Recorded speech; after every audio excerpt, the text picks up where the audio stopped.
Olá pessoal do primeiro ano, e aí, tudo bom com vocês? Estou aqui mais uma vez para a gente fazer correção da nossa atividade, tá certo? Antes de a gente começar a nossa correção, né, já avisando para vocês que a gente vai começar a ter também aula ao vivo, tá certo? Online. Eu espero que vocês possam participar, tá bom? Aquelas pessoas que não conseguirem ou não puderem participar, a atividade ficará postada na plataforma, tá certo?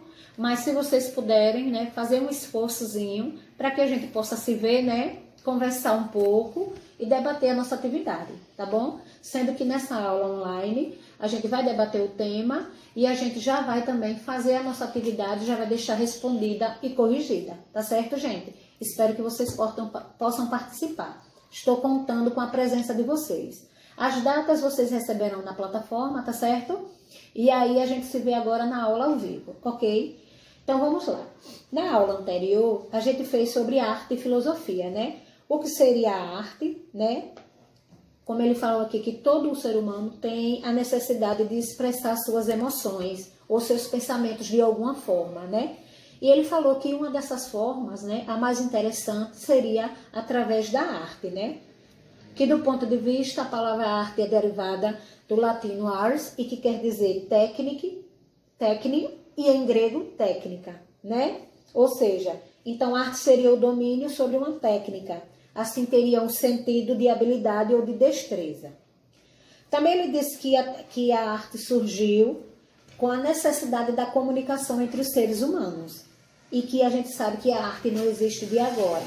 A arte existe desde os tempos primitivos, quando tinha aquelas pinturas rupestres nas paredes das cavernas, né? Já era um tipo de manifestação artística naquela época. Não era tida como arte, mas já existia essa manifestação artística nessas paredes, tá certo? Ele também fala que é um meio de expressão que ultrapassa os limites do tempo, justamente pelo que eu falei. Por que ultrapassa os limites do tempo? Porque há milhares de anos atrás já existia de uma forma diferente, mas já existia, né? Como disse Nietzsche, a arte, antes de tudo e em primeiro lugar, embeleza a vida. Portanto, faz com que nós próprios nos tornemos suportáveis e, se possível, agradáveis uns aos outros, né? Ou seja, através da beleza da arte, que antigamente o belo era denominado a principal característica da arte. De uns tempos para cá, né, depois do Renascimento, isso acabou. Não seria só o belo que poderia ser cotado como algo de arte, como uma obra de arte, né? Dependendo, há obras de arte, como diz aqui no livro e na atividade que eu passei, que não tem nenhum teor de beleza, mas é um valor artístico inanimado, inestimável, tá certo? Como ele disse também que as artes podem ser liberais ou podem ser artes liberais e artes mecânicas. Liberais estava relacionado aos homens livres, ou seja, eram aquelas artes mais sofisticadas. E as artes mecânicas eram que estavam voltadas para as artes manuais, né? O trabalho braçal, tá certo? Nós também falamos um pouco sobre arte, sobre obra de arte, né? O que é uma obra de arte?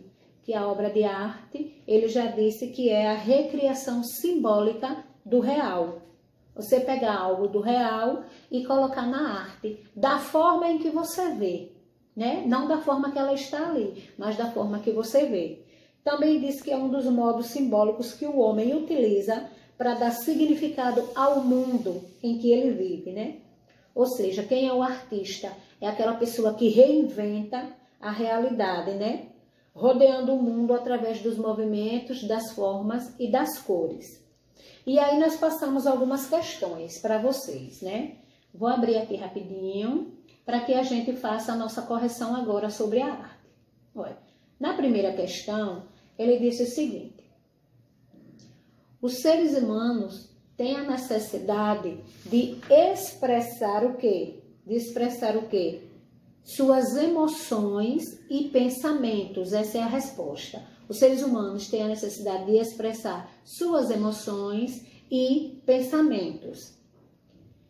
E uma maneira de expressar é uma maneira de expressão, e uma maneira de expressão é através do quê?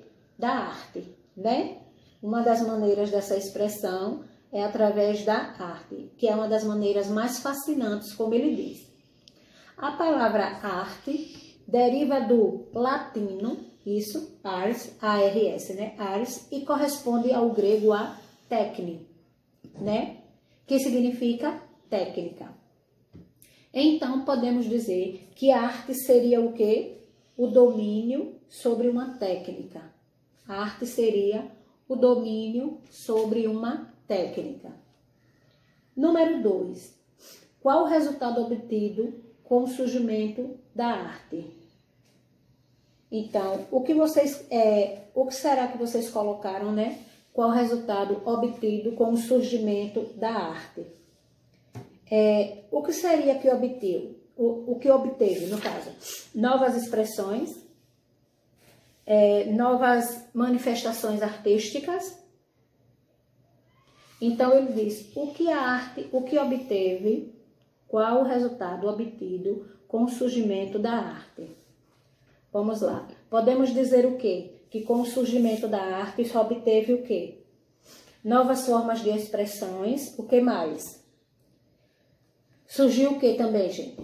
O resultado o quê? Gente, o resultado da necessidade da comunicação entre os seres humanos. Então, o que foi que surgiu com a arte? A necessidade de comunicação entre os seres humanos. Tá certo? Já no número 3 ficou assim. Por que dizemos que a arte é um meio de expressão que ultrapassa os limites do espaço e do tempo? Hein? Por que nós dizemos isso? Que a arte é um meio de expressão que ultrapassa os limites do espaço e do tempo.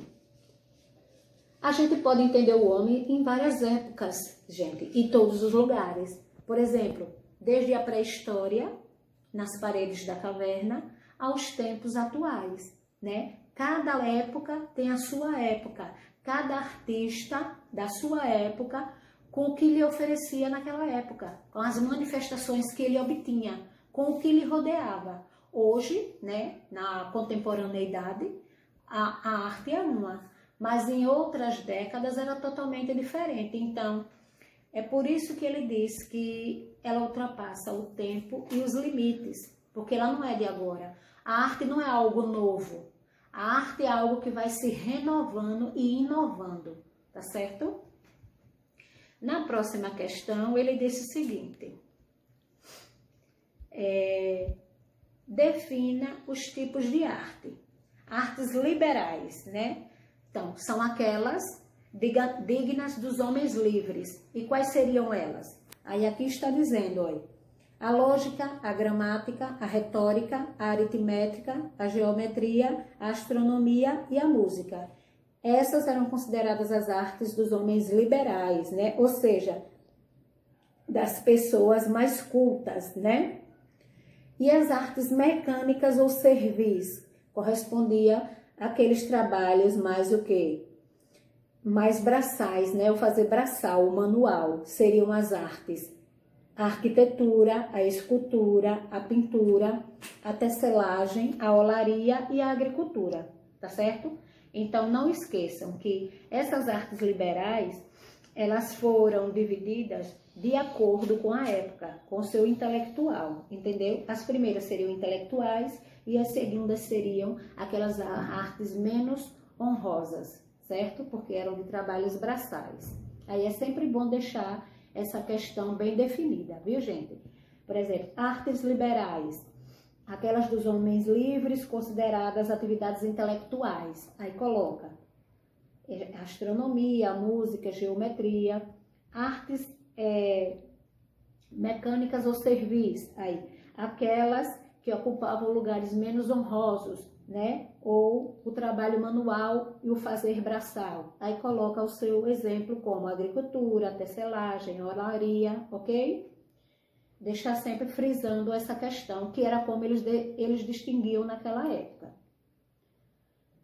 A que corresponde a classificação das artes liberais e mecânica da época? Então, a que elas correspondiam?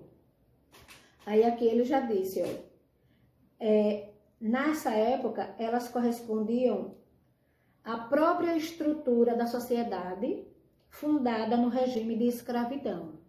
Então, essa é a resposta da letra do número 5, né? A que elas correspondiam naquela época. A própria estrutura das sociedades antigas e fundada no regime de escravidão, ok? Você veja que já existiam esse tipo de discriminação, né? Entre o serviço braçal e os mais intelectuais. Até na arte. Nunca deixou de existir, desde os princípios dos tempos, né? Vamos para o número 6. Número 6. Que nome recebe a representação simbólica da realidade? Então, a representação simbólica da realidade, como nós já falamos aqui, é obra de arte, né? A obra de arte é a representação simbólica do real, né? Do que está ao nosso redor, da forma que o artista vê, tá certo, gente? Quem reinventa a realidade e reordena o mundo através de movimentos e formas, sons e cores, é quem? É o artista. O artista é quem reinventa, né? O artista é quem reordena o mundo ao seu redor. E aproveitando isso, ele dá cores, ele dá formas, né? Que torna essas artes, como é que eu digo?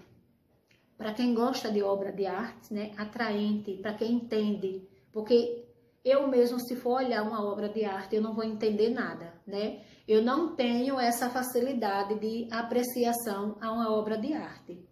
Mas há pessoas que têm essa facilidade e que entendem o que o artista quer passar, certo? Então, o artista é quem faz esse tipo de coisa. Explique a frase. O universo da arte é muito rico e enriquecedor. Então, o que será que ele disse? Que o mundo da arte é muito rico e enriquecedor, né? Ele quis dizer que no mundo da arte existe um vasto, como é que eu digo? Um vasto número de ideias, de formas que o artista, né, se baseia, que pode reunir para fazer a sua obra de arte, dependendo daquilo que ele queira representar, do real que lhe é oferecido no momento. O que ele está vendo ao seu redor, o que ele quer representar, de que forma ele pode representar, como ele pode fazer, o que ele pode colocar na sua obra de arte que pode chamar a atenção das pessoas que apreciam esse tipo de obra, né? Então, é muito enriquecedor por isso.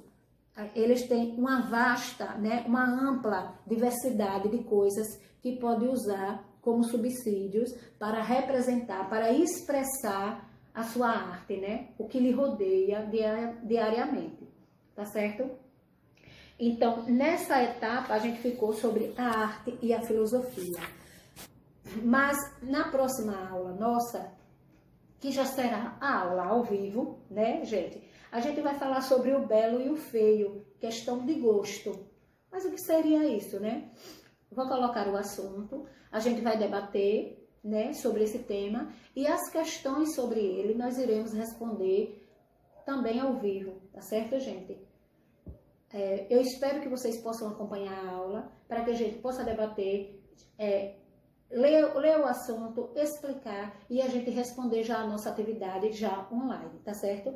Até porque ele diz que o belo e o feio é uma questão de gosto. O belo e o feio, questão de gosto. O que isso quer dizer?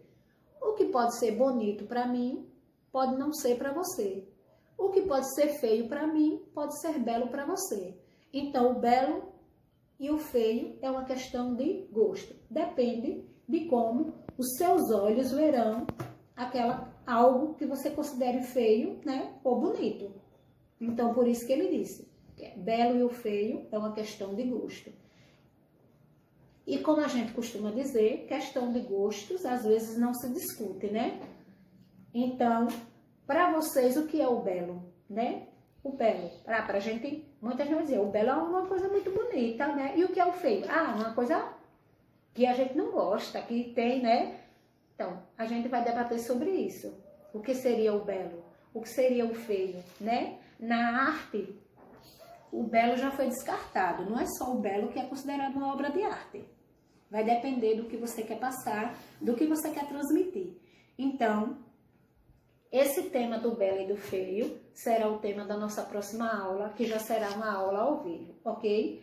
Então, espero que vocês tenham feito a correção e aguardo vocês na próxima aula, tá certo? Tchauzinho!